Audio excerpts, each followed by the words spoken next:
ਸਾਡਾ ਸਭ ਕੁਛ ਲੁੱਟ ਗਿਆ ਸੀ। ਪਿੰਡ ਪਸੌੜ ਛੱਡੇ ਆਏ ਸੀ।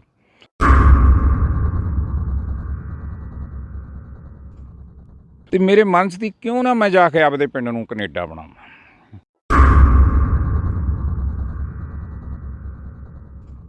ਵੀ ਜੋ ਮੈਂ ਇੱਕ ਟੈਂਪੂ ਲੈ ਕੇ ਆਇਆ ਸੀ ਇਨਕਲਾਬ ਲਿਆਉਣ ਦਾ ਇੱਥੇ, ਉਹ ਚੀਜ਼ 'ਚ ਕਾਮਯਾਬ ਨਹੀਂ ਹੋਇਆ। ਕਾਰਨ ਇਹ ਸੀ ਵੀ ਕੁਛ ਲੋਕ ਐਸੇ ਨੇ ਜੋ ਚਾਹੁੰਦੇ ਹੀ ਨਹੀਂ ਹੈਗੇ ਉਹ ਚੀਜ਼ ਵੱਲ।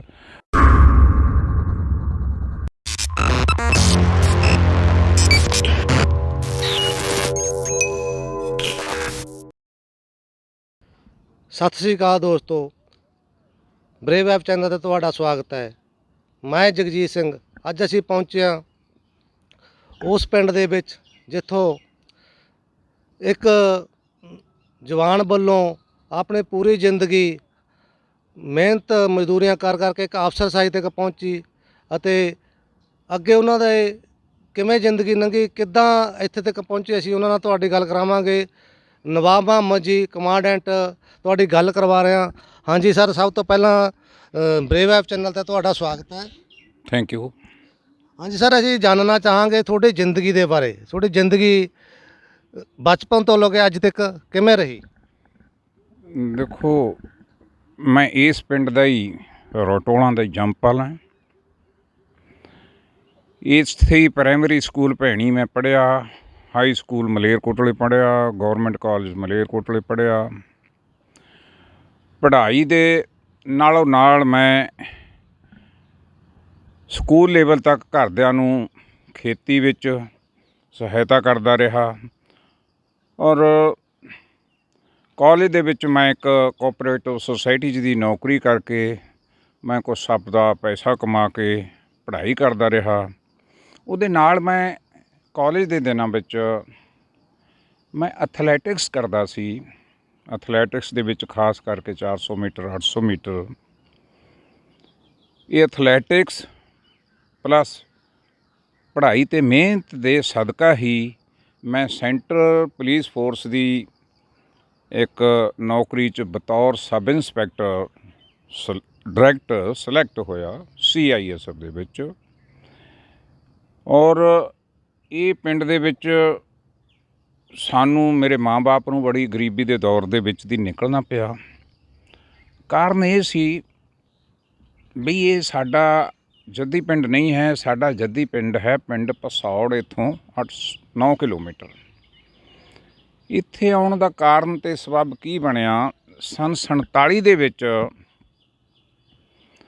जदों पार्टीशन होई, लोगां दा माइग्रेशन स्टार्ट होया ਤਾਂ ਸਾਡਾ ਪਿੰਡ ਜੋ ਪਸੌੜ ਸੀ ਉਹ ਰਿਆਸਤ ਪਟਿਆਲਾ ਦੇ ਵਿੱਚ ਪੈਂਦਾ ਸੀ। ਇਸ ਕਰਕੇ ਸਾਡੇ ਪਰਿਵਾਰ ਨੂੰ ਆਪਣੀ ਜਾਨ ਸਲਾਮਤੀ ਵਾਸਤੇ ਰਿਆਸਤ ਮਲੇਰਕੋਟਲਾ ਦੇ ਕੈਂਪ ਮਲੇਰਕੋਟਲਾ ਵਿੱਚ ਆਉਣਾ ਪਿਆ। ਉਸ ਤੋਂ ਬਾਅਦ ਫਿਰ ਰੋਜੀ ਰੋਟੀ ਵਾਸਤੇ ਇਹ ਪਿੰਡ ਨਾਲ ਹੋਣ ਕਰਕੇ मेरे फादर साहब ते चाचा इत्थे मेहनत मजदूरी करन दा उन्हां नूं फिर सबब मिलिया। उस तो बाद साडा इत्थे वसेबा हो गया।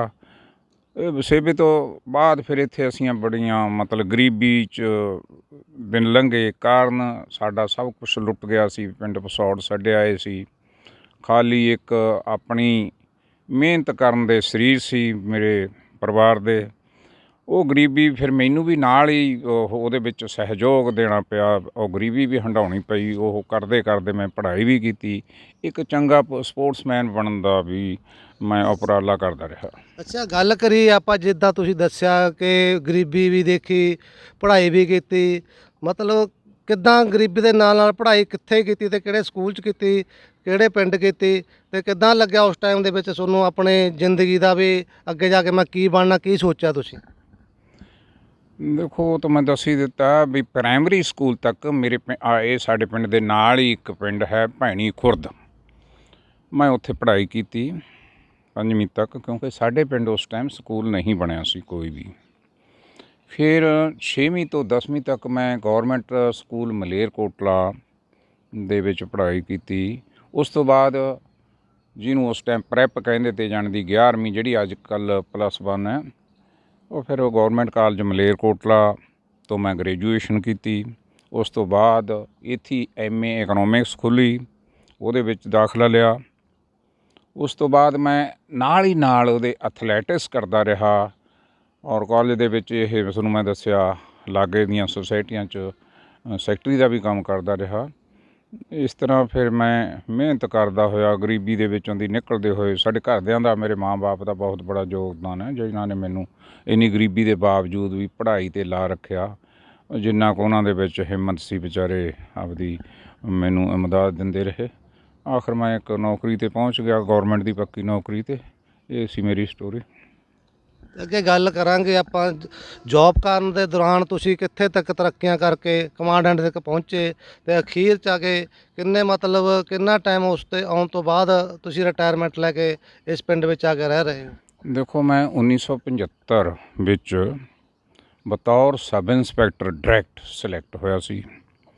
ਪ੍ਰਮੋਸ਼ਨਾਂ ਹੋਈਆਂ, ਸਬ ਇੰਸਪੈਕਟਰ ਤੋਂ ਬਾਅਦ ਇੰਸਪੈਕਟਰ, ਸੈਂਟਰ ਫੋਰਸਾਂ ਦੇ ਵਿੱਚ DSP ਨੂੰ ਅਸਿਸਟੈਂਟ ਕਮਾਂਡੈਂਟ ਬੋਲਿਆ ਜਾਂਦਾ, ਅਸਿਸਟੈਂਟ ਕਮਾਂਡੈਂਟ ਬਣਿਆ। ਫਿਰ ਸੈਂਟਰ ਫੋਰਸਾਂ 'ਚ SP ਨੂੰ ਡਿਪਟੀ ਕਮਾਂਡੈਂਟ ਬੋਲਿਆ ਜਾਂਦਾ, ਅਤੇ SSP ਨੂੰ ਕਮਾਂਡੈਂਟ ਬੋਲਿਆ ਜਾਂਦਾ। ਮੈਂ ਕਮਾਂਡੈਂਟ ਤੱਕ ਪਹੁੰਚਿਆ। 2012 ਜਨਵਰੀ 'ਚ ਮੈਂ ਬਤੌਰ ਕਮਾਂਡੈਂਟ ਯਾਨੀ SSP ਰੈਂਕ ਦੇ ਬਰਾਬਰ ਰਿਟਾਇਰ ਹੋਇਆ। ਜੇ ਆਪਾਂ ਦੇਖੀਏ, ਗੱਲ ਕਰੀਏ ਪਰਿਵਾਰ ਦੀ, ਪਰਿਵਾਰ ਵਿੱਚ ਇਸ ਟਾਈਮ ਤੁਹਾਡੇ ਨਾਲ ਕਿੱਦਾਂ, ਮਤਲਬ ਕੌਣ ਰਹਿ ਰਿਹਾ ਹੈਗਾ? ਦੇਖੋ, ਇਸ ਟਾਈਮ ਮੇਰੇ 2 ਲੜਕੇ ਸੀਗੇ। ਇੱਕ ਲੜਕੇ ਛੋਟੇ ਦਾ ਐਕਸੀਡੈਂਟ ਹੋ ਗਿਆ 2017 'ਚ, ਸਪੌਟ ਡੈਥ ਹੋ ਗਈ। ਇੱਕ ਬੜਾ ਲੜਕਾ ਹੈ, ਉਹਦੇ 2 ਬੱਚੇ ਨੇ, ਇੱਕ ਲੜਕੀ ਹੈ 12 ਸਾਲ ਦੀ, ਇੱਕ ਲੜਕਾ ਹੈ 5 ਸਾਲ ਦਾ। ਜੋ ਲੜਕਾ ਗੁਜ਼ਰ ਗਿਆ ਐਕਸੀਡੈਂਟ ਦੇ ਵਿੱਚ, ਉਹਦੇ 3 ਬੱਚੇ ਨੇ, ਇੱਕ ਲੜਕੀ 14 ਸਾਲ ਦੇ ਕਰੀਬ, 2 ਜੋੜੇ ਮੁੰਡੇ 10.5 ਸਾਲ ਦੇ ਕਰੀਬ। ਇਹ ਸਾਰੇ ਮੇਰੇ ਨਾਲ ਨੇ ਬੱਚੇ, ਔਰ ਮੇਰਾ ਬੜਾ ਲੜਕਾ ਔਰ ਉਹਦੇ ਘਰੋਂ। ਇੱਕ ਤੁਸੀਂ ਸਰ ਗੱਲ ਕਰ ਰਹੇ ਸੀ ਕਿ 47 'ਚ ਬਜ਼ੁਰਗਾਂ ਦੀ ਕੋਈ ਗੱਲ ਸੁਣਾ ਰਹੇ ਸੀ ਕੈਮਰੇ ਤੋਂ ਪਰੇ, ਉਸ ਬਾਰੇ ਤੁਸੀਂ ਸਾਡੇ ਦਰਸ਼ਕਾਂ ਨੂੰ ਕੀ ਕਹਿਣਾ ਚਾਹੋਗੇ? ਦੇਖੋ, 47 ਦੇ ਵਿੱਚ ਪਾਰਟੀਸ਼ਨ ਦੇ ਵਿੱਚ ਜਦੋਂ ਪਾਕਿਸਤਾਨ ਦੀ ਵੰਡ ਹੋਈ, ਸਾਡਾ ਜਿਹੜਾ ਪਿੰਡ ਸੀ, ਜੱਦੀ ਪਿੰਡ, ਪੁਰਖਿਆਂ ਦਾ ਪਿੰਡ ਭਸੌੜ, ਇਹ ਰਿਆਸਤ ਪਟਿਆਲਾ ਦੇ ਵਿੱਚ ਸੀ।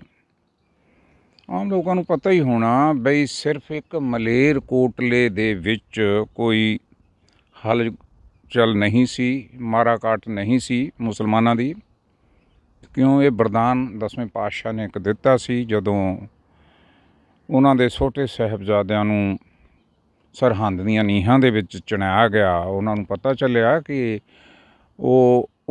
ਉਹਨਾਂ ਦੇ ਵਾਸਤੇ ਹਾਂ ਦਾ ਨਾਅਰਾ ਇੱਥੋਂ ਦੇ ਨਵਾਬ ਮਲੇਰਕੋਟਲਾ ਸ਼ੇਰ ਮੁਹੰਮਦ ਖਾਂ ਨੇ ਇੱਕ ਹਾਂ ਦਾ ਨਾਅਰਾ ਮਾਰਿਆ। ਇਸ ਕਰਕੇ ਗੁਰੂ ਗੋਬਿੰਦ ਸਿੰਘ ਜੀ ਨੇ ਇੱਕ ਉਹ ਬਚਨ ਕੀਤਾ, ਇੱਕ ਵਰਦਾਨ ਦਿੱਤਾ ਵੀ ਰਿਆਸਤ ਮਲੇਰਕੋਟਲਾ ਹਮੇਸ਼ਾ ਬੁਲੰਦ ਰਹੇਗੀ। ਇਸ ਕਰਕੇ ਮਲੇਰਕੋਟਲਾ 'ਚ ਕੋਈ ਗੜਬੜ ਨਹੀਂ ਸੀ, ਸ਼ਾਂਤੀ ਸੀ। ਕੈਂਪ ਲੱਗਿਆ ਹੋਇਆ ਸੀ ਮੁਸਲਮਾਨਾਂ ਦਾ। ਭਸੌੜ ਪਿੰਡ ਰਿਆਸਤ ਪਟਿਆਲਾ ਵਿੱਚ ਸੀ। ਇਸ ਰਿਆਸਤ ਦੇ ਵਿੱਚ ਬਹੁਤ ਮਾਰ ਕੱਟ ਹੋ ਰਹੀ ਸੀ।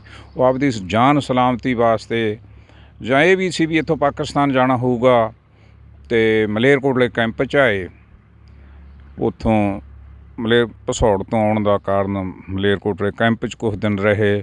ਕੈਂਪ ਦੇ ਦਰਮਿਆਨ ਹੀ ਇੱਥੇ ਆਹ ਪਿੰਡ 'ਚ ਮਜ਼ਦੂਰੀ ਵਾਸਤੇ ਆਉਣਾ ਪਿਆ, ਕਿਉਂਕਿ ਪੱਲੇ ਕੁਛ ਨਹੀਂ ਸੀ ਮੇਰੇ ਪਰਿਵਾਰ ਦੇ, ਮਾਂ ਬਾਪ, ਦਾਦਾ ਦਾਦੀ ਦੇ। ਇਸ ਪਿੰਡ 'ਚ ਵਾਸਤਾ ਹੋਇਆ, ਮਿਹਨਤੀ ਬੰਦੇ ਸੀ ਮੇਰੇ ਫਾਦਰ ਔਰ ਚਾਚਾ।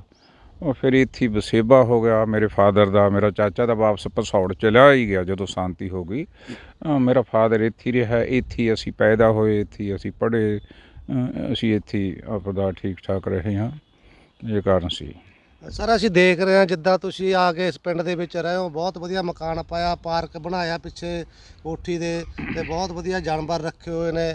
ਮਤਲਬ ਜਿਵੇਂ ਸਾਨੂੰ ਪਤਾ ਲੱਗਾ ਕਿ ਤੁਸੀਂ ਸ਼ਹਿਰਾਂ ਵਿੱਚ ਵੀ ਕਾਫੀ ਜਗ੍ਹਾ ਪਲਾਟ ਲੈ ਕੇ ਛੱਡੇ ਹੋਏ, ਕਿਉਂ ਦਿਲ ਕੀਤਾ ਕਿ ਤੁਸੀਂ ਆ ਕੇ ਇਸੇ ਪਿੰਡ ਦੇ ਵਿੱਚ ਰਹੋ? ਇਹ ਸਭ ਭਲੇ ਹੀ ਮੈਂ ਇੱਕ ਕਮਾਂਡੈਂਟ SSP ਰੈਂਕ 'ਤੇ ਪਹੁੰਚਿਆ, ਚੰਗੀ ਵਿੱਦਿਆ ਵੀ ਪ੍ਰਾਪਤ ਕੀਤੀ, ਪਰ ਜਿਹੜਾ ਮੇਰਾ ਮਨ ਹੈ, ਮੇਰਾ ਅਸੂਲ ਹੈ, ਉਹ ਕੁਛ ਐਸਾ ਹੈ ਕਿ ਆਮ ਲੋਕਾਂ ਨਾਲੋਂ ਲਹਿਦਾ ਕਿਸਮ ਦਾ ਹੈ। ਮੈਂ ਪਿੰਡਾਂ ਦੀ, ਖੇਤਾਂ ਦੀ ਜ਼ਮੀਨ ਨਾਲ ਜੁੜਿਆ ਹੋਇਆ ਬੰਦਾ। ਮੈਂ ਖੇਤਾਂ ਦੀ ਵਿੱਚੋਂ ਹੀ ਉੱਠ ਕੇ ਗਿਆ ਅਤੇ ਇਹ ਖੇਤ, ਇਹ ਪਿੰਡਾਂ ਦੀ ਬਦੌਲਤ ਹੀ ਮੈਂ ਇੱਕ ਚੰਗੀ ਪੜ੍ਹਾਈ ਕੀਤੀ, ਇੱਕ ਚੰਗੀਆਂ ਖੇਡਾਂ ਜਾਣੀ ਐਥਲੈਟਿਕਸ ਕੀਤੀ। ਔਰ ਫਿਰ ਮੇਰੇ ਮਨ ਦੇ ਵਿੱਚ ਇਹੀ ਸੀ ਵੀ ਮੈਂ ਆਪਣਾ ਵਾਸ ਜ਼ਮੀਨ ਨਾਲ ਜੁੜ ਕੇ ਪਿੰਡ 'ਚ ਕਰਾਂ। ਇਸ ਦੇ ਹਿਸਾਬ ਨਾਲ ਮੈਂ, ਤੁਸੀਂ ਦੇਖ ਰਹੇ ਹੋਵੋਗੇ, ਅੱਗੇ ਚੰਗਾ ਮਕਾਨ ਬਣਾ ਕੇ, ਪਿੱਛੇ ਜਗ੍ਹਾ, ਬਾਗ ਬਗੀਚੇ, ਹੋਰ ਮੇਰੀਆਂ ਸਕੀਮਾਂ ਨੇ ਇਸ ਨੂੰ ਅੱਗੇ ਵਧਾਉਣ ਦੀਆਂ, ਬੱਚਿਆਂ ਦੀ ਜ਼ਿੰਦਗੀ ਵਾਸਤੇ ਹੋਰ ਕਰਨ ਦੀਆਂ। ਇੱਕ ਕੁਦਰਤੀ ਜੀਵਨ ਜੀਣ ਵਾਸਤੇ ਮੇਰੀ ਸਭ ਤੋਂ ਵੱਡੀ ਤਰਜੀਹ ਸੀ। ਹਾਲਾਂਕਿ ਮੇਰੇ ਕੋਲ ਜੋ ਮੈਨੂੰ ਪੈਸਾ ਮਿਲਿਆ ਰਿਟਾਇਰਮੈਂਟ ਦਾ, ਜ਼ਿਲ੍ਹਾ ਮਲੇਰਕੋਟਲਾ ਸੰਗਰੂਰ 'ਚ ਸਭ ਤੋਂ ਵਧੀਆ ਜਿਹੜੀ ਕਲੋਨੀ ਹੈ ਉਹ ਤਾਰਾ ਇਨਕਲੇਵ ਹੈ, ਉਹਦੇ ਵਿੱਚ ਮੇਰਾ ਫਲੈਟ ਹੈ, ਮੈਂ ਦੋਸਤ ਨੂੰ ਦੇ ਰੱਖਿਆ। ਫਿਰ ਚੰਡੀਗੜ੍ਹ ਜੋ ਸਭ ਤੋਂ ਵਧੀਆ ਕਲੋਨੀ ਹੈ, ਚੰਡੀਗੜ੍ਹ ਰੋਇਲ ਸਿਟੀ, ਉਹਦੇ ਵਿੱਚ ਮੇਰਾ ਪਲਾਟ ਹੈ, ਮਕਾਨ ਵਾਸਤੇ ਤਿਆਰ ਹੈ। ਬਾਕੀ ਮਲੇਰਕੋਟਲੇ ਵੀ ਪਲਾਟ ਹੈ। ਪਰ ਮੈਂ ਇਹਨਾਂ ਚੀਜ਼ਾਂ ਤੋਂ ਥੋੜ੍ਹਾ ਜਿਹਾ, ਸ਼ਹਿਰੀ ਜੀਵਨ ਤੋਂ, ਤੰਗ ਜੀਵਨ ਤੋਂ, ਨੌਕਰੀ ਦੇ ਦਰਮਿਆਨ ਕਲੋਨੀਆਂ 'ਚ, ਬੜੇ ਸ਼ਹਿਰਾਂ 'ਚ ਰਹਿਣ ਦੇ ਕਰਕੇ ਥੋੜ੍ਹਾ ਜਿਹਾ ਅੱਕਿਆ ਹੋਇਆ ਸੀ। ਜਾਂਦੀ ਮੇਰਾ ਮਨ ਦੀ ਭਾਲ ਪੂਰੀ ਹੋਈ ਸੀ। ਮੈਨੂੰ ਵਾਪਸ ਕੁਦਰਤ ਦਾ, ਹਰਿਆਲੀ ਦਾ ਜੀਵਨ ਚਾਹੀਦਾ ਸੀ, ਕਿਉਂਕਿ ਮੈਨੂੰ ਪਤਾ ਸੀ ਮੇਰੀ ਸਰੀਰ ਦੀ ਤੰਦਰੁਸਤੀ ਮਿੱਟੀ ਨਾਲ ਜੁੜ ਕੇ ਬਰਕਰਾਰ ਰਹਿ ਸਕਦੀ ਆ। ਔਰ ਮੈਂ ਕਰੀ ਵੀ ਆ, ਜਿਵੇਂ ਬਲੱਡ, BP, ਸ਼ੂਗਰ, ਹੋਰ ਪ੍ਰੋਬਲਮਾਂ। ਮੈਂ ਇਹੀ ਜਿਹੜਾ ਛੋਟਾ ਜਿਹਾ ਬਗੀਚਾ, ਪੌਣਾ ਬਿੱਘਾ ਜਗ੍ਹਾ, ਮੈਂ ਕਹੀ ਨਾਲ ਖੁਦ ਹੀ ਤਿਆਰ ਕਰਦਾ ਇਹਨੂੰ। ਹੁਣ ਤਾਂ ਬਰਸਾਤ ਹੋ ਗਈ, ਘਾਹ ਘੂ ਹੋ ਗਿਆ, ਜਾਨਵਰ ਨੇ ਕੁਛ, ਇਹ ਗਰਾਊਂਡ ਬਣਾਇਆ ਹੋਇਆ, ਅਤੇ ਇਹ ਬੜੀ ਸੀ। ਬਾਕੀ ਸਭ ਤੋਂ ਬੜੀ ਮੇਰੀ ਗੱਲ ਸੀ ਵੀ ਮੈਂ ਆਪਦੇ ਪੰਜਾਬ ਵਾਸਤੇ ਕੁਛ ਕਰਾਂ। ਮੈਂ ਇਕਨੋਮਿਕਸ ਪੜ੍ਹਿਆ ਹੋਇਆ, ਮੈਂ ਹਿੰਦੁਸਤਾਨ ਦੀ ਹਰ ਜਗ੍ਹਾ ਚੰਗੀ ਤੋਂ ਚੰਗੀ ਦੇਖੀ, ਬਾਹਰ ਦੇ ਲੋਕਾਂ ਨਾਲ ਬੜਾ ਲਿੰਕ ਰਿਹਾ, ਜਾਣਕਾਰੀ ਹਾਸਿਲ ਕੀਤੀ, ਕਿਉਂਕਿ ਸਰਵਿਸ ਦੀ ਨੇਚਰ ਐਸੀ ਸੀ, ਉਹਦਾ ਐਸਾ ਸੀ, ਖਾਸ ਕਰਕੇ ਏਅਰਪੋਰਟ ਵਗੈਰਾ। ਤਾਂ ਮੇਰੇ ਦਿਲ 'ਚ ਇਹ ਸੀ ਵੀ ਮੈਂ ਆਪਦੇ ਪਿੰਡ ਨੂੰ, ਲੋਕ ਸੁਣਦੇ ਤੇ ਲੋਕਾਂ ਨੂੰ, ਲੋਕ ਕਨੇਡਾ ਜਾਣਾ ਜੀ, ਅਮਰੀਕਾ ਜਾਣਾ, ਇੰਗਲੈਂਡ ਜਾਣਾ, ਫਲਾਣੇ ਜਾਣਾ, ਮੇਰੇ ਮਨ 'ਚ ਸੀ, ਕਿਉਂਕਿ ਮੈਂ ਫੋਰਸ ਦਾ ਕਮਾਂਡਰ ਹੈ। ਅਸੀਂ ਬਹੁਤ ਕੁਛ ਬਣਾ ਦਿੰਦੇ ਹੁੰਦੇ ਹਾਂ, ਸਾਡਾ ਤਰੀਕੇ ਐਸੇ ਨੇ, ਸਾਡੀ ਟ੍ਰੇਨਿੰਗ ਐਸੀ ਆ, ਸਾਡੀ ਡਰਿੱਲ ਐਸੀ ਆ। ਪਿੰਡ ਨੂੰ ਕਨੇਡਾ ਬਣਾਉਣ ਦਾ ਇੱਕੋ ਹੀ ਚੀਜ਼ ਸੀ, ਪੜ੍ਹਾਈ, ਸਫਾਈ, ਸਿਧਾਈ, ਸੱਚਾਈ। ਇੱਥੇ ਸਾਡੇ ਪੰਜਾਬ ਜਾਂ ਪਿੰਡ, ਸਾਡੇ ਪਿੰਡ ਦੀ ਜ਼ਮੀਨ ਹੈ, ਜੋ ਇੱਥੋਂ ਦੇ ਜੋ ਸਾਧਨ ਨੇ, ਇਹਨਾਂ 'ਚ ਐਡੀ ਖੂਬੀ ਹੈ ਮੇਰੀ ਨਜ਼ਰ 'ਚ, ਲੋਕ ਬੇਸ਼ੱਕ ਨਾ ਮੰਨਣ। ਇੱਥੋਂ ਦੇ ਹਵਾ ਪਾਣੀ ਦੀ ਕੀਮਤ, ਹਵਾ ਪਾਣੀ ਮਿੱਟੀ ਦੀ ਕੀਮਤ ਜੋ ਮੈਂ ਸਮਝਦਾ, ਮੈਂ ਬਾਹਰ ਦੇਖ ਕੇ ਆਇਆ, ਉਹ ਮੈਨੂੰ ਪਤਾ, ਹੋਰ ਚਾਹੇ ਨਹੀਂ ਸਮਝਦੇ ਹੁਣ। ਇਹ ਸਾਧਨਾਂ ਦੇ ਵਿੱਚ ਐਸੀ ਉਹ ਸ਼ਕਤੀ ਹੈ ਕਿ ਅਸੀਂ ਕਨੇਡਾ ਤੋਂ ਵੀ ਅੱਗੇ ਨਿਕਲ ਸਕਦੇ ਹਾਂ। ਮੇਰੀ ਸੋਚ ਇਹ ਸੀ ਵੀ ਮੈਂ ਇੱਥੇ ਪੜ੍ਹਾਈ ਦਾ ਦੌਰ ਸ਼ੁਰੂ ਕਰੂੰਗਾ, ਬੱਚਿਆਂ ਨੂੰ ਆਉਂਦੇ ਆਉਂਦੇ ਮੈਂ ਬੜੀ ਟਿਊਸ਼ਨ, ਫ੍ਰੀ ਟਿਊਸ਼ਨ ਵੀ ਰੱਖੀ ਇੰਗਲਿਸ਼ ਦੀ, ਹੋਰ ਵੀ ਸਫਾਈ ਆਪ ਕਹੀ ਲੈ ਕੇ। ਮੈਂ ਦੇਖਿਆ ਹੋਣਾ, ਪਿੰਡ ਦੇ ਲੋਕਾਂ ਤੋਂ ਪੁੱਛਿਓ, ਨਾਲੀਆਂ 'ਤੇ ਫਿਰਦਾ ਰਹਿਣਾ, ਸੜਕਾਂ 'ਤੇ ਫਿਰਦੇ ਰਹਿਣਾ, ਹਰਿਆਵਲ ਨੂੰ ਕਾਇਮ ਰੱਖਣ ਵਾਸਤੇ ਬਹੁਤ ਕੁਛ ਕਰਨਾ। ਫਿਰ ਪਸ਼ੂਆਂ ਨੂੰ, ਕਿਉਂਕਿ ਸਾਡਾ ਜਿਹੜਾ ਸਰਮਾਇਆ ਹੈ ਇੱਥੇ, ਜਾਂ ਤਾਂ ਦਰਖਤ ਨੇ ਜਾਂ ਪਸ਼ੂ ਨੇ, ਮੱਝਾਂ, ਗਾਵਾਂ, ਜਾਂ ਫਿਰ ਸਾਡਾ ਸਰਮਾਇਆ ਬੱਚੇ ਨੇ। ਮੈਂ ਇਹਨਾਂ ਨੂੰ ਆਪਣਾ ਆਬਜੈਕਟ ਬਣਾਇਆ ਵੀ ਇਹਨਾਂ ਦੀ ਤਰੱਕੀ ਕਰਾਈ ਜਾਵੇ, ਅਤੇ ਇੱਥੋਂ ਹੀ ਇੱਕ ਕਨੇਡਾ ਤੋਂ ਅਸੀਂ ਅੱਗੇ ਲੰਘ ਸਕਦੇ ਹਾਂ। ਸਾਡੇ ਕੋਲ ਬਹੁਤ ਸਾਧਨ ਨੇ, ਕਨੇਡਾ ਕੋਲ ਇੰਨੇ ਸਾਧਨ ਨਹੀਂ ਹੈਗੇ, ਜਾਂ ਹੋਰ ਦੇਸ਼ ਕੋਲ ਨਹੀਂ ਹੈ, ਪਰ ਇਹਦੀ ਕੀਮਤ ਮੈਂ ਬਹੁਤ ਸਮਝਦਾ ਸੀ। ਮੈਂ ਆ ਕੇ ਬੜੀ ਕੋਸ਼ਿਸ਼ ਤਾਂ ਕੀਤੀ ਇਹਨੂੰ ਬਣਾਵਾਂ, ਪਰ ਮਾਹੌਲ ਪੰਜਾਬ ਦਾ ਦਿਨ ਬਰ ਦਿਨ ਐਸਾ ਬਦਲਿਆ, ਦੇਖਿਆ ਵੀ ਜੋ ਮੈਂ ਇੱਕ ਟੈਂਪੂ ਲੈ ਕੇ ਆਇਆ ਸੀ ਇਨਕਲਾਬ ਲਿਆਉਣ ਦਾ ਇੱਥੇ, ਉਹ ਚੀਜ਼ 'ਚ ਕਾਮਯਾਬ ਨਹੀਂ ਹੋਇਆ। ਕਾਰਨ ਇਹ ਸੀ ਵੀ ਕੁਛ ਲੋਕ ਐਸੇ ਨੇ ਜੋ ਚਾਹੁੰਦੇ ਹੀ ਨਹੀਂ ਹੈਗੇ ਉਹ ਚੀਜ਼ ਵੱਲ। ਅਸੀਂ ਨਸ਼ਿਆਂ ਦੇ ਖਿਲਾਫ ਹੈ, ਪਰ ਉਹਦੇ ਵਾਸਤੇ ਜਿੰਨੀ ਮੈਂ ਕੋਸ਼ਿਸ਼ ਕੀਤੀ ਉਹ ਉਲਟਾ ਗਿਆ। ਕਾਰਨ ਬਾਅਦ 'ਚ ਪਤਾ ਲੱਗਿਆ। ਤੇ ਹੋਰ ਚੀਜ਼ਾਂ ਤੋਂ ਲੋਕ ਫਿਰ ਇੱਥੇ ਦੇਖਿਆ ਵੀ ਦਿਲਚਸਪੀ ਨਹੀਂ ਕੋਈ ਲਈ, ਜਿਵੇਂ ਮੈਂ ਥਿਉਰੀ ਬਣਾ ਕੇ ਇੱਥੇ ਚੱਲਣਾ ਚਾਹੁੰਦਾ ਸੀ। ਲੋਕ ਤਾਂ ਆਪ ਹੀ ਕੈਨੇਡਾ ਇਸ ਜਗ੍ਹਾ ਨੂੰ ਹੀ ਛੱਡ ਕੇ ਜਾ ਰਹੇ ਹਨ, ਨੌਜਵਾਨ ਮੁੰਡੇ ਕੁੜੀਆਂ। ਫਿਰ ਚਲੋ ਠੀਕ ਹੈ, ਹੁਣ ਜਿਵੇਂ ਸਾਡੇ ਫੌਜ ਦੇ ਵਿੱਚ ਇੱਕ ਕਹਿੰਦੇ ਨੇ ਵੀ ਕੋਈ ਸਬਕ ਹੋਵੇ ਨਾ, ਉਹਦਾ ਜਾਂ ਤਾਂ ਤੁਸੀਂ ਬਿਆਨ ਕਰੋ ਉਹਨੂੰ, 2 ਨੰਬਰ 'ਤੇ ਬਿਆਨ ਔਰ ਨਮੂਨਾ ਕਰ ਦਿਓ, 3 ਨੰਬਰ 'ਤੇ ਨਮੂਨਾ। ਉਹ ਮੇਰਾ ਬਿਆਨ ਔਰ ਨਮੂਨਾ ਤਾਂ ਨਹੀਂ ਰਿਹਾ। ਹੁਣ ਮੈਂ ਇੱਕ ਨਮੂਨੇ 'ਤੇ ਆ ਗਿਆ ਬਈ ਆਪਦੀ ਦਾਇਰੇ ਦੇ ਵਿੱਚ ਇੱਕ ਨਮੂਨੇ ਵਜੋਂ ਕੰਮ ਕਰੀਏ, ਆਉਣ ਵਾਲੇ ਬੱਚਿਆਂ ਦੇ ਭਵਿੱਖ ਵਾਸਤੇ ਵੀ ਉਹ ਮੈਂ ਕਰ ਰਿਹਾ। ਉਹਦੀ ਨਕਲ ਹੋ ਰਹੀ ਹੈ, ਇਹੋ ਜਿਹੀ ਗੱਲ ਨਹੀਂ। ਜੋ ਮੈਂ ਕਰ ਰਿਹਾ, ਜਿਵੇਂ ਇੱਥੇ ਤੁਹਾਨੂੰ ਮੈਂ ਇਕੱਲੀ ਚੀਜ਼ ਬਿਆਨ ਕਰੂੰਗਾ, ਇਹ ਕੀ ਭਵਿੱਖ ਹੋਊਗਾ ਹਾਲੇ ਤਾਂ ਉਹੀ ਦਿਖ ਰਿਹਾ, ਪਰ ਮੇਰੀ ਇੱਕ ਪਲੈਨਿੰਗ ਬਹੁਤ ਤਕੜੀ ਹੈ। ਇੱਥੋਂ ਹੀ ਸਭ ਕੁਛ ਪੈਦਾ ਹੋ ਕੇ ਤੰਦਰੁਸਤ ਜੀਵਨ ਇੱਥੇ ਮੈਂ ਜਾਂ ਬੱਚੇ, ਆਉਣ ਵਾਲੀਆਂ ਪੀੜ੍ਹੀਆਂ ਇੱਥੇ ਜਿਉਣਗੀਆਂ। ਜਿਵੇਂ ਨਾਰਥ ਯੂਰਪ ਦੇ ਵਿੱਚ, ਜਿਵੇਂ Holland, Belgium, Luxembourg, Sweden, Norway, ਇਹਨਾਂ ਦੇਸ਼ਾਂ ਦੇ ਵਿੱਚ ਮੈਂ ਉਹੀ ਕੋਸ਼ਿਸ਼ ਰੱਖੀ ਹੋਈ ਹੈ। ਜਿਵੇਂ ਲੋਕ ਤਾਂ ਕਹਿੰਦੇ ਨੇ ਫਾਰਮ ਹਾਊਸ, ਪਰ ਮੈਂ ਕਹਿੰਦਾ ਹਾਊਸ ਫਾਰਮ, ਇਹੀ ਕਾਫੀ ਹੁੰਦਾ ਹਰ ਚੀਜ਼ ਵਾਸਤੇ। ਸਮਾਂ ਲੱਗੇ ਮੈਂ ਜ਼ਿਆਦਾ ਬਿਆਨ ਕਰੂੰ। ਇੱਥੇ ਆਉਣ ਦਾ ਮੇਰਾ ਇਹੀ ਮਤਲਬ ਸੀ। ਹਾਲੇ ਉਹ ਮਕਸਦ ਪੂਰਾ ਨਹੀਂ ਹੋਇਆ, ਪਰ ਆਉਣ ਵਾਲੇ ਸਮੇਂ 'ਚ ਮੈਨੂੰ ਲੱਗ ਰਿਹਾ ਮੈਂ ਉਹ ਮਕਸਦ ਪੂਰਾ ਕਰ ਦੂੰਗਾ। ਇਹਨੂੰ ਕੈਨੇਡਾ ਤੋਂ ਵੀ ਅੱਗੇ ਕਰ ਦੂੰਗਾ ਪਿੰਡ ਨੂੰ। ਜਿਵੇਂ ਲੋਕਾਂ ਦਾ ਕਹਿਣਾ, ਤੁਸੀਂ ਕਿਹਾ ਵੀ ਲੋਕਾਂ ਨੇ ਮੇਰਾ ਬਾਹਰੋਂ ਆਉਣ 'ਤੇ ਇੰਨਾ ਸਾਥ ਨਹੀਂ ਦਿੱਤਾ। ਜੇ ਸਾਥ ਦਿੰਦੇ ਮੈਂ ਇਹਨੂੰ ਉਦੋਂ ਹੀ ਕੈਨੇਡਾ ਬਣਾਉਣ ਦਾ। ਆਉਣ ਵਾਲੇ ਸਮੇਂ 'ਚ ਕੀ ਲੋਕ ਤੁਹਾਡੇ ਨਾਲ ਤੁਰਨ ਲਈ ਜਾਂ ਤੁਹਾਡੇ ਸੋਚ 'ਤੇ ਤਿਆਰ ਨੇ ਵੀ ਇਹ ਅੱਗੇ ਇਹਨੂੰ ਪਿੰਡ ਨੂੰ ਆਪਾਂ ਵਧੀਆ ਬਣਾਈਏ? ਦੇਖੋ ਐਸਾ ਹੈ, ਇਹ ਪੀੜ੍ਹੀਆਂ ਹੁੰਦੀਆਂ ਨੇ, ਜਨਰੇਸ਼ਨ ਹੁੰਦੀ ਹੈ। ਇਹ ਜੋ ਮੌਜੂਦਾ ਪੀੜ੍ਹੀ ਹੈ, ਜਨਰੇਸ਼ਨ ਹੈ, ਇਹ ਕੁਛ ਹੋਰ ਚੀਜ਼ 'ਤੇ ਹੀ ਲੱਗੇ ਹੋਏ ਨੇ। ਪਹਿਲਾਂ ਤਾਂ ਕਾਰਨ ਜੀ ਕੈਨੇਡਾ ਭੇਜਣਾ, ਕੈਨੇਡਾ ਜਾਣਾ। ਅਸੀਂ ਇਸ ਨੂੰ ਕੈਨੇਡਾ ਬਣਾਉਣ ਵੱਲ ਜੇ ਆਪਾਂ ਕੋਸ਼ਿਸ਼ ਕਰਦੇ ਹਾਂ, ਲੱਗਦਾ ਐਵੇਂ ਮਾਰਦਾ ਯਾਰ ਕਿੱਥੇ ਛੱਡ ਪਰਾਂ, ਇਹਨੇ ਕਿੱਥੇ ਬਣਨਾ। ਕੈਨੇਡਾ ਵੀ ਇੱਕ ਦਿਨ 'ਚ ਨਹੀਂ ਬਣਿਆ ਸੀ। ਕੈਨੇਡਾ ਦੇ ਬਾਰੇ ਮੈਂ ਦੱਸ ਦੇਣਾ ਚਾਹੁੰਦਾ, ਸੈਕੰਡ ਵਰਲਡ ਵਾਰ ਤੋਂ ਬਾਅਦ ਜਿੰਨੇ ਵੀ ਉਹਦੇ ਅਫਸਰ ਰਿਟਾਇਰ ਹੋ ਕੇ ਵਾਪਸ ਕੈਨੇਡਾ ਗਏ ਤੇ, ਸੈਕੰਡ ਵਰਲਡ ਵਾਰ ਉਹਨਾਂ ਨੇ ਯੂਰਪ ਦੇ ਇਲਾਕਿਆਂ 'ਚ ਲੜੀ, ਕਿਉਂਕਿ ਉਹ ਅਮਰੀਕਨ ਅਲਾਇੰਸ ਦੇ ਨਾਲ ਸੀ ਕੈਨੇਡਾ। ਉਹਨਾਂ ਨੇ ਫਿਰ ਜਾ ਕੇ ਉੱਥੇ ਜੰਗਲਾਂ 'ਤੇ ਗਾਈਆਂ ਪਾਲਣ 'ਤੇ ਧਿਆਨ ਦਿੱਤਾ। ਖਾਸ ਕਰਕੇ ਮੇਰੇ ਰੈਂਕ ਦੇ ਕਰਨਲ ਕਮਾਂਡੈਂਟ ਜੋ ਸੀ, ਉਹਨਾਂ ਨੇ ਇੰਨੇ ਜੰਗਲ ਲਾਤੇ ਜਿਹਦੀ ਵਿਕਰੀ ਤੋਂ ਕੈਨੇਡਾ ਦਾ ਸਰਮਾਇਆ ਬਹੁਤ ਬਣਿਆ। ਅਤੇ ਗਾਈਆਂ ਇੰਨੀਆਂ ਪਾਲਤੀਆਂ ਕਿ ਉਹਨਾਂ ਦੀ ਸਭ ਤੋਂ ਵੱਧ ਆਮਦਨ ਹੋਈ। ਇਹਦੇ ਵਿੱਚ ਰੋਲ ਸੀਗਾ ਦਰੱਖਤਾਂ ਦਾ ਅਤੇ ਪਸ਼ੂਆਂ ਦਾ। ਸਾਡਾ ਵੀ ਉਹ ਇਹ ਜਦੋਂ ਲੋਕਾਂ ਦਾ ਚੌ ਲੈ ਜੂ, ਫਿਰ ਜਿਹਨੇ ਇੱਥੇ ਰਹਿਣਾ ਉਹ ਮਗਰ ਲੱਗ ਰਹੇ ਨੇ, ਛੋਟੇ ਬੱਚੇ ਲੱਗ ਰਹੇ ਨੇ। ਆਹ ਦੇਖੋ ਮੈਂ ਗਰਾਊਂਡ ਬਣਾਇਆ ਹੋਇਆ, ਸਭ ਕੁਛ ਹੈ। ਛੋਟੇ ਮੇਰੇ ਪੋਤੇ ਨੇ ਜੋ 10.5 ਸਾਲ ਦੇ ਨੇ, ਇੱਕ 5 ਸਾਲ ਦਾ, ਉਹਨਾਂ ਨਾਲ ਆਉਂਦੇ ਨੇ, ਉਹਨਾਂ ਦੀ ਗੇਮ ਕਰਾਉਣਾ। ਅੱਜ ਵੀ ਹੁਣ ਤਾਂ ਗਰਾਊਂਡ ਇਹ ਠੀਕ ਨਹੀਂ ਹੈ। ਜਿਵੇਂ ਮੇਰਾ ਪੋਤਾ 10.5 ਸਾਲ ਦਾ, ਕਿੰਨਾ ਹਾਈ ਜੰਪ ਲਾ ਜਾਂਦਾ, ਕਿੰਨੀ ਸੋਹਣੀ ਹਾਰਡਲ ਕਰਦਾ। ਮੇਰਾ ਬੜਾ ਪੋਤਾ ਉਹ ਬੜੀ ਚੰਗੀ ਸ਼ੂਟਿੰਗ ਕਰਦਾ, ਉਹਨੂੰ ਏਅਰ ਗਨ ਲਿਆ ਕੇ ਦਿੱਤੀ ਆ। ਆਉਣ ਵਾਲੇ ਸਮੇਂ 'ਚ ਜਿਹੜੀ ਪੀੜ੍ਹੀ ਆ ਉਹ ਜ਼ਰੂਰ ਸਾਥ ਦੇਊਗੀ, ਔਰ ਕੁਛ ਸਾਲਾਂ ਬਾਅਦ ਮੈਂ ਕਾਮਯਾਬ ਹੋ ਜਾਊਂਗਾ। ਸਰ, ਗੱਲ ਕਰੀਏ ਪਿੱਛੇ ਮੁੜ ਕੇ ਤੁਹਾਡੀ ਜੀਵਨੀ ਦੇ ਵਿੱਚ ਤੁਸੀਂ ਕਿਹਾ ਕਿ ਮੈਂ ਮਤਲਬ ਇੱਥੇ ਮਿਹਨਤ ਬਹੁਤ ਕੀਤੀ ਆ, ਦਿਹਾੜੀ ਵੀ ਕੀਤੀ। ਉਸ ਦੇ ਵਿੱਚ ਤੁਸੀਂ ਲੇਬਰ ਦੇ ਵਿੱਚ ਕੀ ਕੰਮ ਕਰਕੇ ਇੱਥੇ ਤੱਕ ਪਹੁੰਚਿਆ ਅਤੇ ਅੱਜ ਦੇ ਨੌਜਵਾਨਾਂ ਨੂੰ ਤੁਸੀਂ ਕੀ ਸੰਦੇਸ਼ ਦੇਣਾ ਚਾਹੋਗੇ ਕਿ ਕਿੱਦਾਂ ਮੈਂ ਵਧਿਆ ਅੱਗੇ, ਤੁਹਾਨੂੰ ਉਹਨਾਂ ਨੂੰ ਅੱਗੇ ਕਿਵੇਂ ਆਉਣਾ ਚਾਹੀਦਾ? ਦੇਖੋ, ਮਿਹਨਤ ਜਿਹੜੀ ਹੈ ਹਰ ਚੀਜ਼ ਦੀ, ਹਰ ਸਫਲਤਾ ਦੀ ਕੁੰਜੀ ਹੈ। ਮੈਂ ਆਪਣੇ ਨਾਲ ਕੀ ਦੇਖਿਆ, ਜਿਵੇਂ ਸਾਡਾ ਪਰਿਵਾਰ ਤਾਂ ਇੱਥੇ ਗੈਰ ਜ਼ਮੀਨਾਂ ਔਰ ਉੱਜੜ ਕੇ ਆਇਆ ਪਰਿਵਾਰ ਸੀ। ਮੇਰਾ ਫਾਦਰ ਇੱਕ ਲੇਬਰ ਹੀ ਸੀ, ਹੋਰ ਤਾਂ ਸਾਡੇ ਪੱਲੇ ਕੁਛ ਨਹੀਂ ਸੀ। ਜਾਣੀ ਦੀ 6ਵੀਂ 7ਵੀਂ 8ਵੀਂ 9ਵੀਂ ਤੱਕ ਤਾਂ ਜੀ ਅਸੀਂ ਪਸ਼ੂ ਚਾਰਦੇ ਰਹੇ, ਪਸ਼ੂ ਸਾਂਭਦੇ ਰਹੇ। ਉਹ ਵੀ ਇੱਕ ਬਹੁਤ ਵੱਡੀ ਘਰਦਿਆਂ ਨੂੰ ਸਹਾਇਤਾ ਤੀ, ਕਮਾਈ ਸੀ। ਔਰ ਹੋਰ ਜਿਹੜੇ ਜ਼ਮੀਨਾਂ ਵਾਲੇ ਨੇ ਇੱਥੇ, ਜ਼ਿਮੀਂਦਾਰਾਂ ਦੇ ਮੁੰਡੇ, ਉਹ ਤਾਂ ਫਰੀ 'ਤੇ ਖੇਲਣ ਨੂੰ, ਅਸੀਂ ਮੱਝਾਂ ਨੂੰ ਪਾਲਣਾ, ਚਾਰਨਾ। ਫਿਰ 9ਵੀਂ 10ਵੀਂ 'ਚ ਮੈਂ ਖੇਤੀ ਦੇ ਵਿੱਚ ਦਿਹਾੜੀਆਂ, ਇੱਥੋਂ ਤੱਕ ਕਿ ਇੱਕ ਗੁੱਡਣਾ, ਨਰਮਾ ਗੁੱਡਣਾ ਸਭ ਤੋਂ ਔਖਾ ਹੁੰਦਾ, ਉਹ ਮੈਂ ਕੀਤਾ।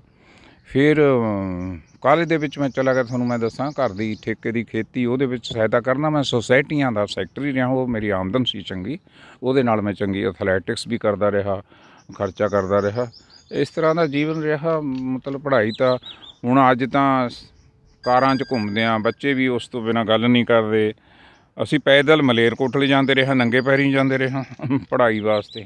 ਸਾਈਕਲ ਵੀ ਸਾਨੂੰ 10ਵੀਂ 'ਚ ਲੈ ਕੇ ਦਿੱਤਾ 30 ਰੁਪਏ ਦਾ ਇੱਕ, ਗੁੰਜਾਇਸ਼ ਹੀ ਨਹੀਂ ਤੀ, ਗੁਜ਼ਾਰੇ ਚੱਲਦੇ ਹੀ ਨਹੀਂ ਸੀ। ਕੋਈ ਅੱਗੇ ਉਪਰਾਲਾ ਕੀਤਾ ਜੋ ਕਿ ਅੱਜ ਕੱਲ ਨਵੇਂ ਛੋਟੇ ਬੱਚੇ ਨੇ ਜਾਂ ਪੜ੍ਹਾਈ ਵਾਲੇ ਬੱਚੇ ਪੜ੍ਹਨਾ ਚਾਹੁੰਦੇ ਨੇ, ਉਹਨਾਂ ਬਾਰੇ ਤੁਸੀਂ ਕੁਝ ਕਰ ਰਹੇ ਹੋ? ਦੇਖੋ, ਮੈਂ ਆਉਂਦੇ ਇੱਥੇ ਬੱਚਿਆਂ ਨੂੰ ਪੜ੍ਹਾਉਣਾ ਸ਼ੁਰੂ ਕਰਿਆ, ਖਾਸ ਕਰਕੇ ਇੰਗਲਿਸ਼ ਹਰ ਵਰਗ ਦੇ ਬੱਚੇ ਨੂੰ ਮੈਂ ਪੜ੍ਹਾਉਂਦਾ ਰਿਹਾ। ਫਿਰ ਕੁਛ ਹੋਰ ਕਾਰਨ ਹੋ ਗਏ, ਉਹਦੇ ਵਿੱਚ ਗੈਪ ਹੈ। ਹੁਣ ਮੈਂ ਸਟਾਰਟ ਕਰੂੰਗਾ ਵੀ ਪਹਿਲਾਂ ਤਾਂ ਕੋਈ ਸਮਾਂ ਹੁੰਦਾ, ਸਟੱਡੀ ਦੀ ਬਹੁਤ ਵੈਲਿਊ ਹੁੰਦੀ ਹੈ, ਐਜੂਕੇਸ਼ਨ ਦੀ ਬਹੁਤ ਵੈਲਿਊ ਹੁੰਦੀ ਆ, ਹੈਲਥ ਦੀ, ਖੇਡਾਂ ਦੀ 2 ਨੰਬਰ 'ਤੇ ਹੁੰਦਾ। ਮੇਰੇ ਅੰਦਾਜ਼ੇ ਮੁਤਾਬਕ ਦੇਸ਼ ਦੇ ਹਾਲਾਤ, ਹੋਰ ਹਾਲਾਤ ਪੰਜਾਬ ਨੂੰ ਦੇਖਦੇ, ਇੱਕ ਚੰਗਾ ਜਿਉਣ ਵਾਸਤੇ ਇੱਕ ਚੰਗੀ ਸਿਹਤ ਦੀ ਲੋੜ ਹੈ। ਚੰਗੀ ਸਿਹਤ ਵਾਸਤੇ ਤੁਹਾਨੂੰ ਚੰਗੀਆਂ ਖੇਡਾਂ, ਹੋਰ ਸਰੀਰ ਨੂੰ ਕਾਮਯਾਬ ਕਰਨ ਵਾਲੇ ਸਾਧਨ ਜੁਟਾਉਣ ਦੀ ਲੋੜ ਹੈ। ਜਾਣੀ ਦੀ ਆਉਣ ਵਾਲੇ ਸਮੇਂ 'ਚ ਪੜ੍ਹਾਈ ਤਾਂ ਦੇਖੋ ਰਹੂਗੀ, ਪੜ੍ਹਾਈ ਬਿਨਾਂ ਕੋਈ ਬੰਦੇ ਦਾ ਸਰਵਾਈਵਲ ਨਹੀਂ, ਕੋਈ ਤਰੱਕੀ ਨਹੀਂ ਹੈ। ਐਜੂਕੇਸ਼ਨ ਤਾਂ ਰਹੂਗੀ, ਮਗਰ ਇੱਕ ਹੈਲਥ, ਇੱਕ ਖੇਡਾਂ, ਇਹ ਵੀ ਇੱਕ ਪੜ੍ਹਾਈ ਹੈ। ਇਹ ਬਿਨਾਂ ਪੜ੍ਹਾਈ ਤੋਂ ਇੱਕ ਖੇਡ ਵੀ ਨਹੀਂ ਹੁੰਦੀ। ਹਰ ਖੇਡ ਦੀ ਥਿਊਰੀ ਹੈ। ਮੈਂ ਇੰਨੀ ਲੰਬੀ ਉਮਰ ਹੋਣ ਦੇ ਬਾਵਜੂਦ ਵੀ ਦੌੜ ਲਾਉਂਦਾ ਰਹਿਣਾ, ਉਹ ਇੱਕ ਥਿਊਰੀ ਹੈ ਮੇਰੇ ਕੋਲ, ਨੌਲੇਜ ਹੈ। ਹੁਣ ਧੱਕੇ ਨਾਲ ਨਹੀਂ, ਇੱਕ ਟੈਕਨੀਕ ਹੈ, ਉਹ ਵੀ ਇੱਕ ਐਜੂਕੇਸ਼ਨ ਹੈ। ਮੇਰਾ ਕਹਿਣ ਦਾ ਮਤਲਬ ਵੀ ਜਿਹੜੀ ਖੇਡਾਂ ਨੇ ਉਹ 1 ਨੰਬਰ 'ਤੇ ਜਾਣਗੀਆਂ, ਜਾਂ ਹੈਲਥ 1 ਨੰਬਰ 'ਤੇ ਜਾਊ, ਐਜੂਕੇਸ਼ਨ 2 ਨੰਬਰ 'ਤੇ ਜਾਊਗੀ। ਜਿਵੇਂ ਆਪਾਂ ਦੇਖਦੇ ਹਾਂ ਪਿੰਡਾਂ ਦੇ ਵਿੱਚ ਜਾਂ ਜ਼ਿਆਦਾਤਰ ਅੱਜ ਕੱਲ ਨੌਜਵਾਨ ਨੇ ਜੋ ਨਸ਼ਿਆਂ ਦੇ ਪਿੱਛੇ ਜ਼ਿਆਦਾਤਰ ਦੇਖਦੇ ਹਾਂ ਆਪਾਂ ਲੱਗੇ ਹੋਏ ਨੇ, ਉਹਨਾਂ ਲਈ ਤੁਹਾਡੇ ਵੱਲੋਂ ਕੋਈ ਉਪਰਾਲਾ ਕੀਤਾ ਗਿਆ ਹੋਵੇ ਜਾਂ ਅੱਗੇ ਕਰਨ ਦਾ ਕੋਈ ਮਤਲਬ ਤੁਹਾਡਾ ਵਿਚਾਰ ਹੋਵੇ, ਉਹ 'ਤੇ ਤੁਸੀਂ ਕੀ ਕਹੋਗੇ, ਦਰਸ਼ਕਾਂ ਨੂੰ ਦੱਸੋਗੇ? ਨਸ਼ਾ ਇੱਕ ਐਸੀ ਚੀਜ਼ ਆ, ਅੱਜ ਕੱਲ੍ਹ ਦੇ ਜੋ ਨਸ਼ੇ ਸੁਣਦੇ ਆ, ਨਾਰਕੋਟਿਕਸ, NDPS ਦੇ ਤਹਿਤ ਜਿਹੜੇ ਨਸ਼ੇ ਜੋ ਵੀ ਨੇ, ਨਾਰਕੋਟਿਕਸ ਜਿਵੇਂ ਭੁੱਕੀ, ਫੀਮ ਵਗੈਰਾ, ਔਰ ਚਿੱਟਾ ਦੱਸਦੇ ਨੇ, ਮਾਰਫੀਆ, ਇਹੋ ਜਿਹੇ ਨਸ਼ੇ ਨੇ। ਮੇਰੇ ਖਿਆਲ ਮੁਤਾਬਕ ਜਿਹੜਾ ਬੰਦਾ ਇੱਕ ਨਸ਼ਾ ਲੱਗ ਗਿਆ ਕੁਛ ਸਮੇਂ ਤੋਂ, ਉਹਦਾ ਛੱਡਣਾ ਤਾਂ ਮੁਸ਼ਕਿਲ ਹੈ। ਉਹਦਾ ਛੱਡਣਾ ਮੁਸ਼ਕਿਲ ਹੈ। ਤੁਸੀਂ ਲੈਕਚਰ ਕਰੀ ਜਾਓ, ਕੁਛ ਕਰੀ ਜਾਓ, ਇਹ ਪ੍ਰੈਕਟੀਕਲ ਚੀਜ਼ ਹੈ। ਤੁਹਾਨੂੰ ਮੈਂ ਦੱਸਾਂ, ਜਦੋਂ ਅਸੀਂ ਹਾੜੀ ਵੱਢਦੇ ਹੁੰਦੇ ਤੇ ਬੜਾ ਸਖਤ ਕੰਮ ਹੁੰਦਾ ਸੀ, ਔਰ ਹਰ ਜ਼ਿਮੀਂਦਾਰ ਕੀ ਹੈ ਥੋੜ੍ਹੀ ਥੋੜ੍ਹੀ ਫੀਮ ਲਿਆਉਂਦਾ ਸੀ। ਉਹ ਕੁਛ ਦਿਨ ਉਹ ਖਾਂਦੇ ਹੁੰਦੇ ਤੇ ਤਾਕਤ ਵਾਸਤੇ, ਮਤਲਬ ਚੰਗਾ ਛੇਤੀ ਨਿਬੇੜਾਂਗੇ। ਖੈਰ ਉਹ ਤਾਂ ਆਰਜੀ ਹੁੰਦਾ ਸੀ, ਪਰ ਜਿਹੜੇ ਨਸ਼ਾ ਲੱਗ ਗਿਆ ਨਾ ਬੰਦਾ, ਉਹ ਨਸ਼ਾ ਛੱਡ ਨਹੀਂ ਸਕਦਾ।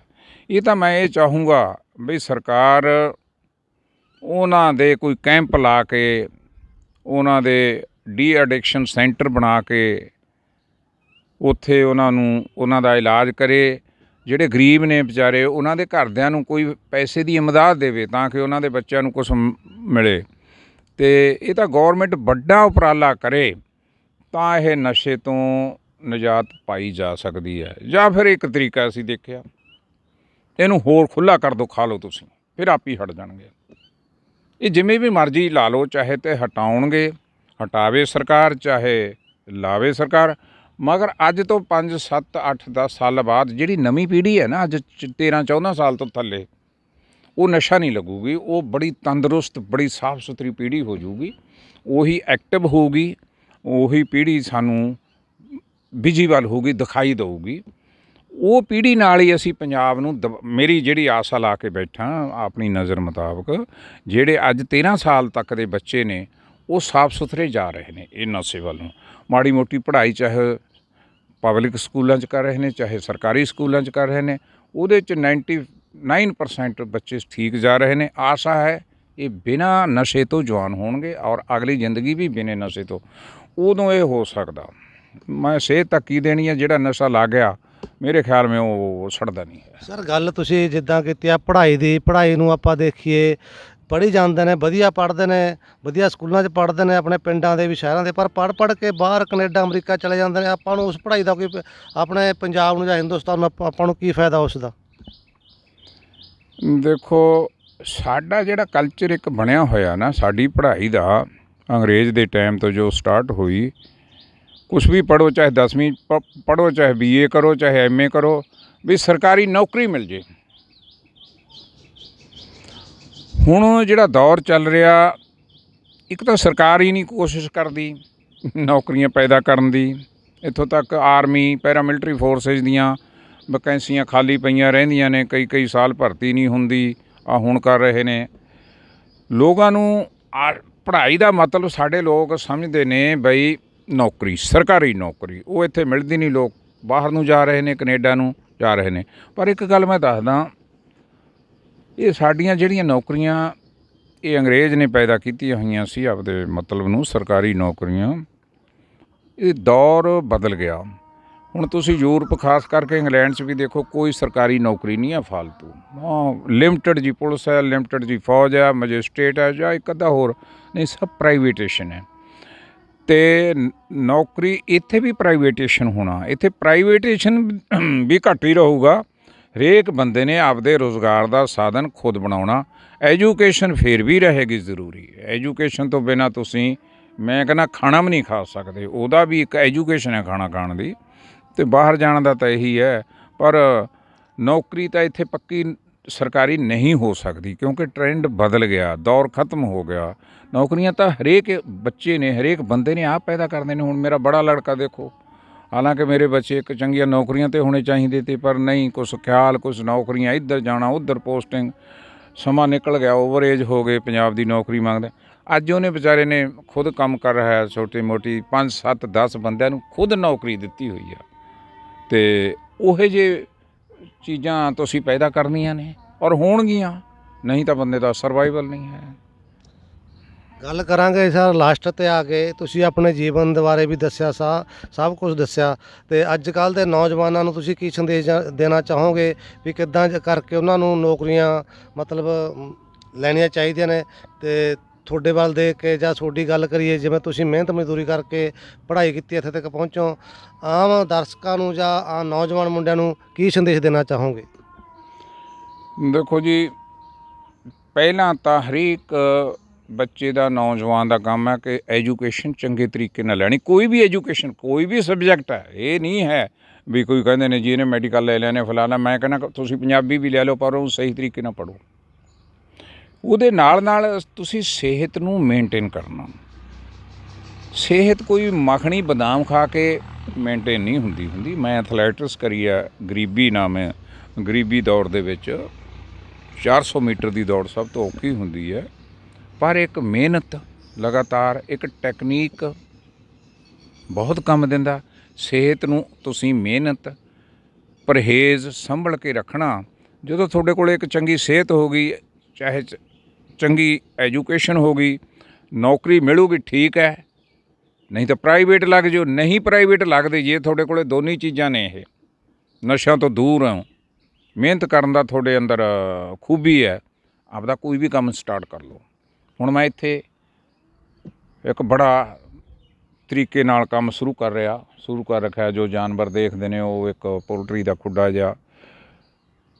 ਨੌਕਰੀ ਜਾਂ ਕੋਈ ਵੀ ਕੰਮ ਆ, ਕਾਹਦੇ ਵਾਸਤੇ ਕਰਦਾ ਆਦਮੀ?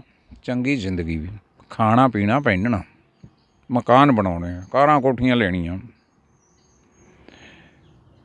ਆਮ ਕਰਕੇ ਹਰੇਕ ਨੇ ਦੌਰ ਕਾਰਾਂ ਕੋਠੀਆਂ ਦਾ ਖਤਮ ਹੋ ਗਿਆ ਜਾਂ ਹੋ ਜਾਣਾ, ਖਾਣਾ ਪੀਣਾ ਪਹਿਨਣਾ ਰਹੂਗਾ। ਜੇ ਤੁਹਾਨੂੰ ਬਿਨਾਂ ਖਰਚਾ ਕਰੀ ਖਾਣਾ ਪੀਣਾ ਚੰਗਾ, ਜੋ ਨੌਨ ਵੈਜ ਖਾਂਦਾ ਨੌਨ ਵੈਜ, ਵੈਜ ਖਾਂਦਾ ਤਾਂ ਵੈਜ, ਘਰੋਂ ਹੀ ਮਿਲ ਜਾਵੇ, ਥੋੜ੍ਹੀ ਜਗ੍ਹਾ ਤੋਂ ਫਲ ਮਿਲ ਜਾਣ, ਇੱਥੇ ਪਨੀਰ ਮਿਲ ਜੇ, ਇੱਥੇ ਮਾਸ, ਇੱਥੇ ਮੱਛੀ ਮਿਲ ਜੇ, ਇੱਥੇ ਹਰ ਤੁਹਾਨੂੰ ਮਨੋਰੰਜਨ ਮਿਲ ਜੇ, ਅਤੇ ਲੋੜ ਹੀ ਨਹੀਂ ਫਿਰ ਪੈਸੇ ਦੀ ਉਹਨੂੰ ਜਾਂ ਨੌਕਰੀ ਦੀ। ਇੱਥੇ ਵਧੀਆ ਤੰਦਰੁਸਤ, ਇਹ ਮੈਂ ਚੀਜ਼ ਦੇਖਦਾ, ਓਬਜ਼ਰਵ ਕਰਦਾ। ਨਾਰਥ ਯੂਰਪ ਦੇ ਲੋਕਾਂ 'ਚ, ਜਿਵੇਂ ਹਾਲੈਂਡ ਹੈ, ਬੈਲਜੀਅਮ ਹੈ, ਲਕਸਮਬਰਗ, ਨਾਰਵੇ ਵਗੈਰਾ, ਸਵਿਟਜ਼ਰਲੈਂਡ ਵਗੈਰਾ, ਉਹੀ ਜਿਹੀ ਜ਼ਿੰਦਗੀ ਬਸਰ ਕਰ ਸਕਦਾ। ਪਰ ਕੋਈ ਨੌਕਰੀ ਜ਼ਰੂਰੀ ਨਹੀਂ ਹੈ। ਨਹੀਂ, ਇਹ ਸਨ ਜੀ ਅਸੀਂ ਆਪਣੇ ਨਵਾਬ ਮੁਹੰਮਦ ਜੀ, ਜੋ ਕਿ ਕਮਾਂਡੈਂਟ ਰਿਟਾਇਰ, ਨਾਲ ਤੁਹਾਡੀ ਅੱਜ ਗੱਲਬਾਤ ਕਰਾਈ। ਉਹਨਾਂ ਨੇ ਆਪਣੇ ਵਿਚਾਰ ਦੱਸਿਆ, ਆਪਣੀ ਜ਼ਿੰਦਗੀ ਦਾ ਉਤਰਾਅ ਚੜ੍ਹਾਅ ਦੱਸਿਆ, ਗਰੀਬੀ ਤੋਂ ਲੈ ਕੇ ਕਮਾਂਡੈਂਟ ਤੱਕ ਦਾ ਸਾਰਾ ਸਫ਼ਰ ਦੱਸਿਆ। ਕਿੱਦਾਂ ਉਹਨਾਂ ਨੇ ਕੀ ਦੁੱਖ ਹੰਢਾ ਕੇ ਕਿੱਥੇ ਤੱਕ ਪਹੁੰਚੇ ਨੇ। ਅੱਜ ਉਹਨਾਂ ਦੇ ਕੀ ਵਿਚਾਰ ਨੇ। ਨਸ਼ਿਆਂ ਨੂੰ ਲੈ ਕੇ ਗੱਲ ਕੀਤੀ, ਹਰ ਇੱਕ ਮੁੱਦੇ 'ਤੇ ਗੱਲ ਕੀਤੀ। ਤੁਹਾਨੂੰ ਅਸੀਂ ਹੋਰ ਵੀ ਇਹਨਾਂ ਨਾਲ ਬਹੁਤ ਸਾਰੀਆਂ ਗੱਲਾਂ ਕਰਵਾਈਆਂ, ਜੋ ਇਹਨਾਂ ਦੇ ਆਪਣੇ ਮਨ ਦੀਆਂ ਗੱਲਾਂ 'ਤੇ ਸਮਝਾਇਆ। ਤੁਸੀਂ ਦੇਖ ਰਹੇ ਹੋ brave web channel. Jagjit Singh ਦੀ ਰਿਪੋਰਟ।